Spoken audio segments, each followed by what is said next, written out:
along with a receipt of $16.27. Yo, he's playing with me. 16 bucks for a push pop? Later, in the void. What's going on, everyone? It's your boy Savvy, and welcome back to the Savvy Show. And in today's episode, if you have a sweet tooth, I think this SCP is the one for you guys. So this is SCP-1386 Sentient Ice Cream Truck. So for this SCP, I think they could go one or two ways with it. It could be either, a jolly, happy, ice cream truck that could drive by itself, that could just give free ice cream to people, or it's a creepy, sinister one that lures people in to give them ice cream and then, kills them or something. Who knows? But one thing's for sure, we're going to find out today. So if you guys are excited for this animation, my reaction, please remember to smash that like button. It will help the channel grow. It takes less than a second and it's 100% free. And also smash the sub button if you're not already part of the family. I make content like this daily, so you always get your dose of SCP heat. And I'm telling you, if you like my reaction style, you like SCP content, this is the place to be on the tube.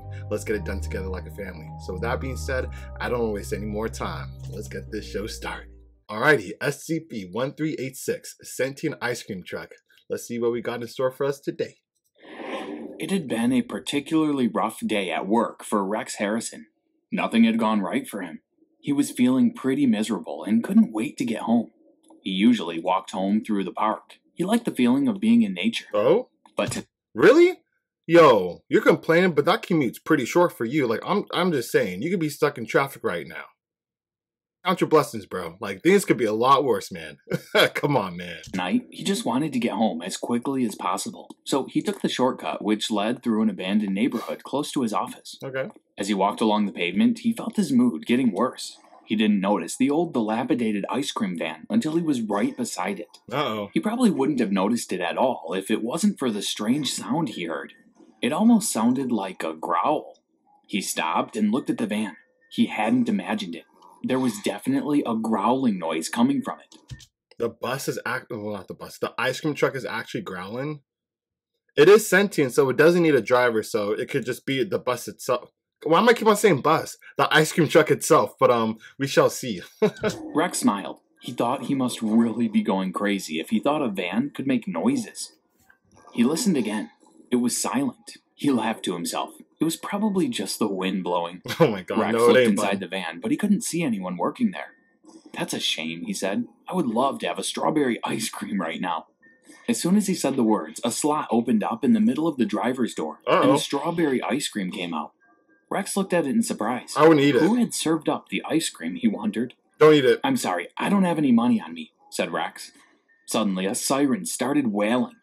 Its piercing sound was painful, and Rex put both his hands on his ears to try to drown out the noise. The siren just went on and on, getting louder and louder. Seconds later, Rex felt something wet on his hands. Because he doesn't have money? Is that why he's going crazy right now? Because he's a broke boy, can't pay for ice cream? I'm assuming the ice cream's no more than $2. Like, who leaves work without any money? Anywho, let's keep pushing. When he looked to see what it was, his heart went cold. What? His hands were covered in blood. What did he even touch? Welcome back to SCP Exposed. Today we bring you the Euclid class subject SCP-1386. Hold on, did he touch something? I swear, I didn't even think he touched. Did he touch the ice cream? We're going back. We're going back. He had served up the ice cream, he wondered. I'm sorry, I don't have any money on me, said Rex. Suddenly, a siren started wailing. Okay. Rex felt something wet on his hands. When he looked to see what it was, his heart went cold. He literally didn't touch anything. What's going on here? Hopefully it'll make sense. Let's keep it going. Because you can't let this slip. Like, yo, I see everything. His hands were covered in blood. Welcome back to SCP Exposed. Today we bring you the Euclid class subject SCP-1386.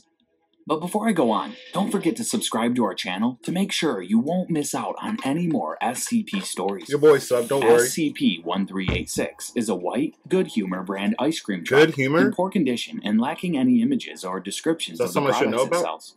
The van appears to be sapient, as it drives without a person behind the wheel.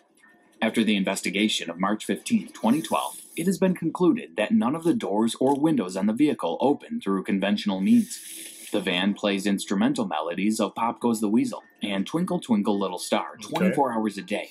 alternating 24? between the two every 4 hours. Wow. On occasion, it has been known to play a version of Greensleeves, but will immediately switch to another song when in the presence of customers. Why? SCP-1386 has a thin slot in the middle of its driver's side door, which only becomes visible when it dispenses the various ice cream products. What price is that?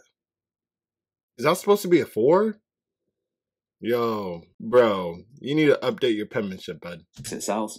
Along with the ice cream, the van slides out a small slip of receipt paper with a price written on it in what has been described as very sloppy but legible handwriting. Yeah. The van receives payment. Wait, legible? No, I cannot read that. Well, the first digit, definitely no. If that's supposed to be a 4, there's no way. The other two, yeah, you could read it, but come on now. Legible, that's a reach. Same slot it delivers ice cream from, and will drive away as soon as it is paid.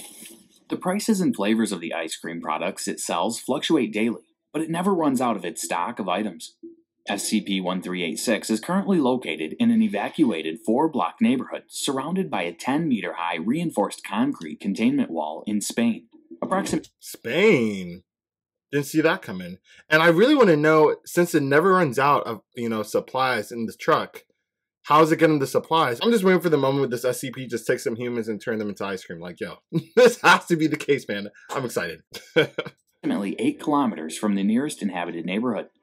Due to the incident with one of the Foundation personnel on the 17th of April 2012, it is to be kept under constant surveillance and must only be approached by D-Class personnel. What was the incident? Any individual that comes within a 3-meter radius of SCP-1386 must give the appearance of being happy, such as by smiling or laughing.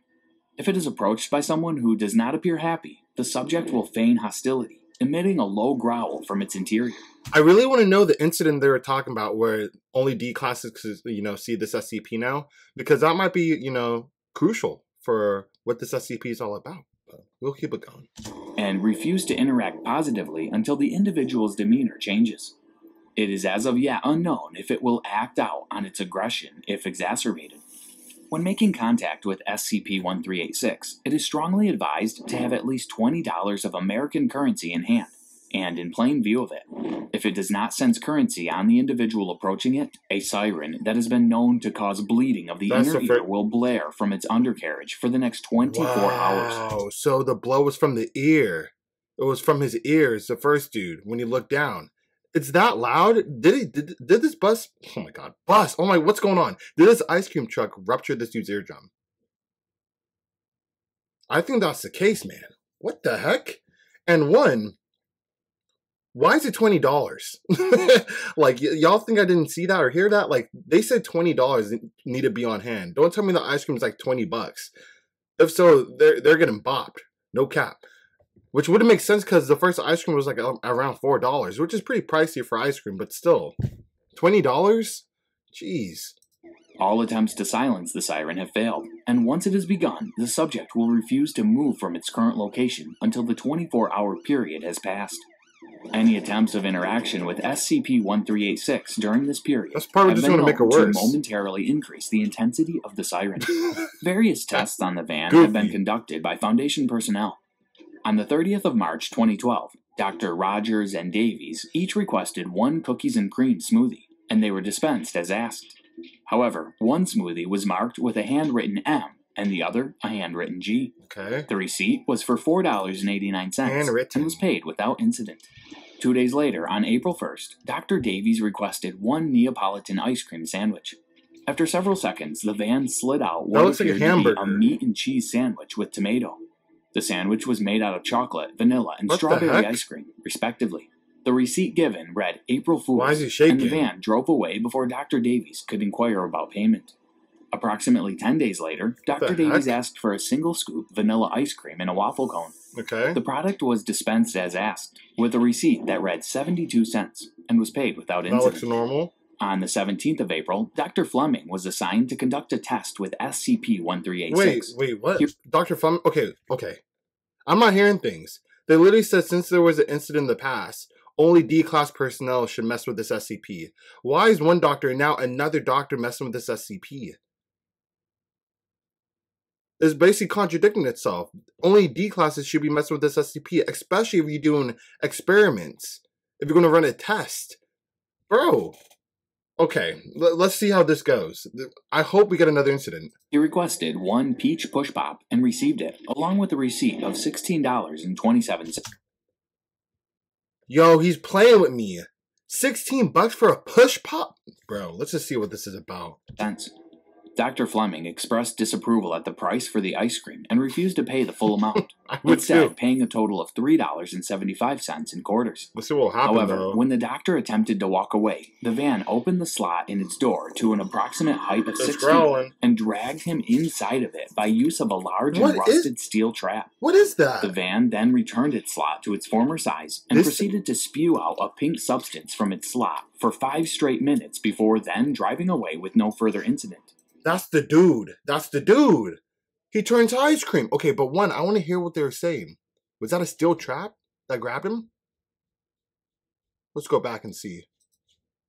A height of 6 feet and dragged him inside of it by use of a large and rusted steel trap. That's a rusted steel trap? That looks like a freaking spider. Let's just keep it going.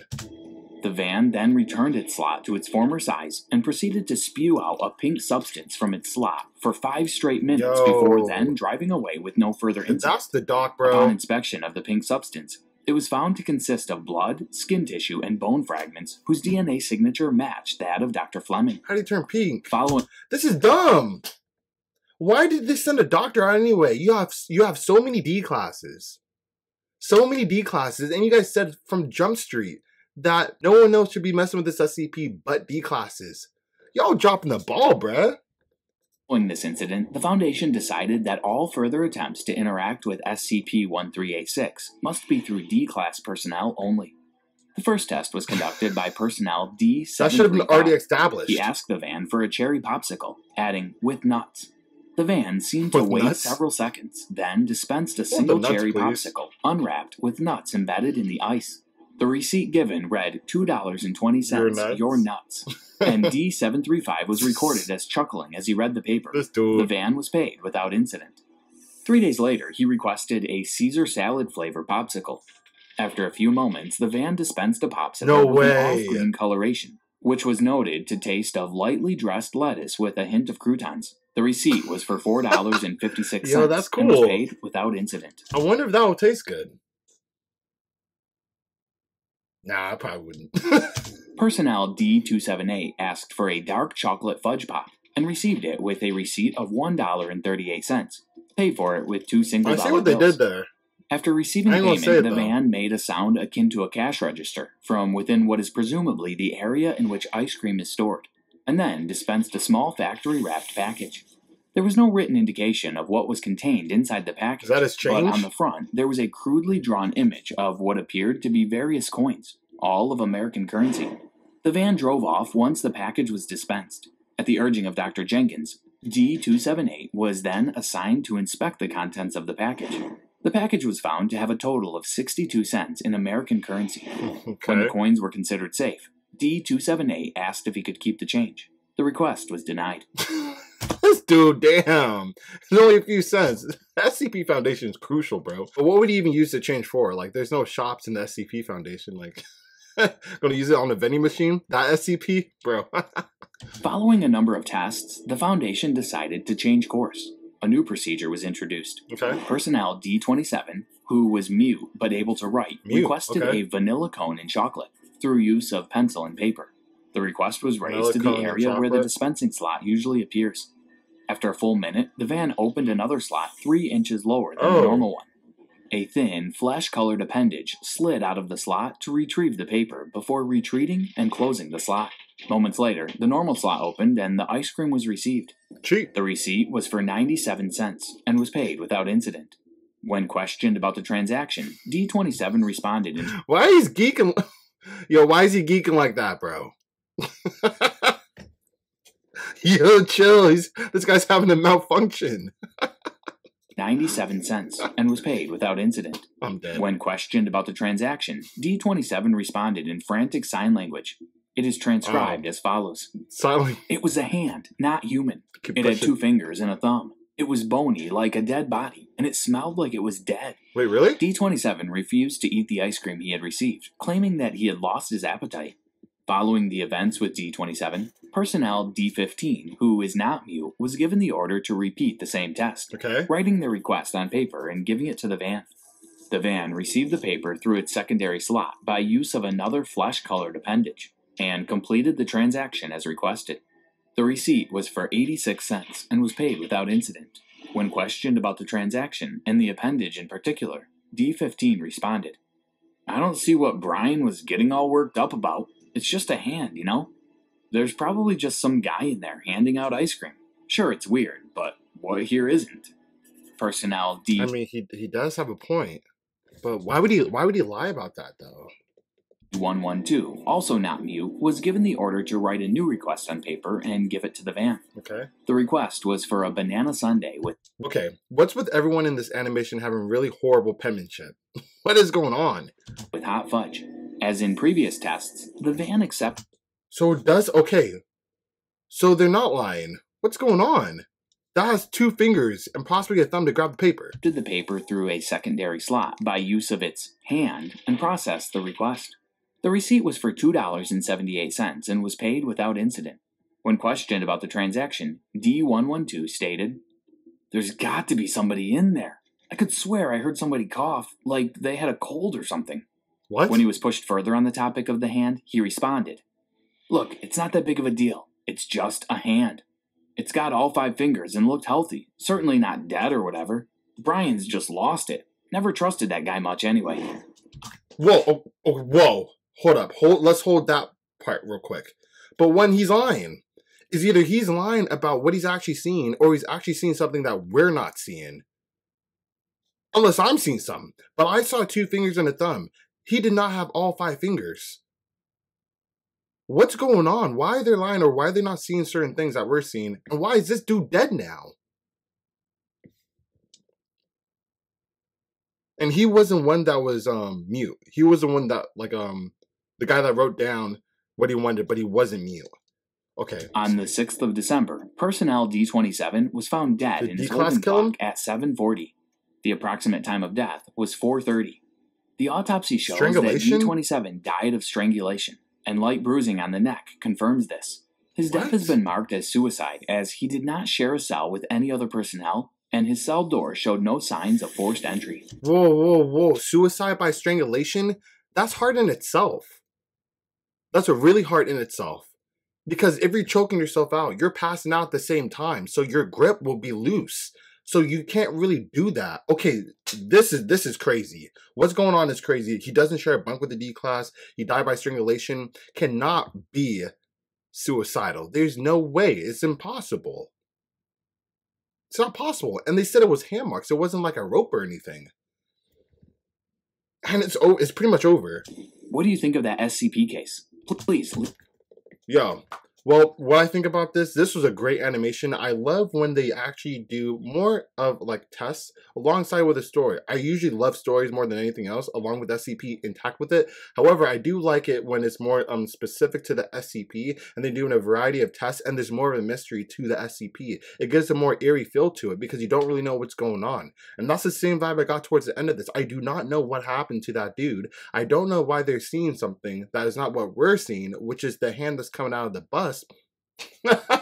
Ice cream truck. And yeah, man, there's a lot that's going on here. Please let me know in the comment section below what you guys thought about this SCP, and if you can answer some of the questions I have for this one. This was a great animation, guys. Yo, you guys blew out the park, SCP Exposed, and yo, can't wait for more from you guys. But with that being said, unfortunately, that concludes today's episode. However, I'll catch you guys on the next one.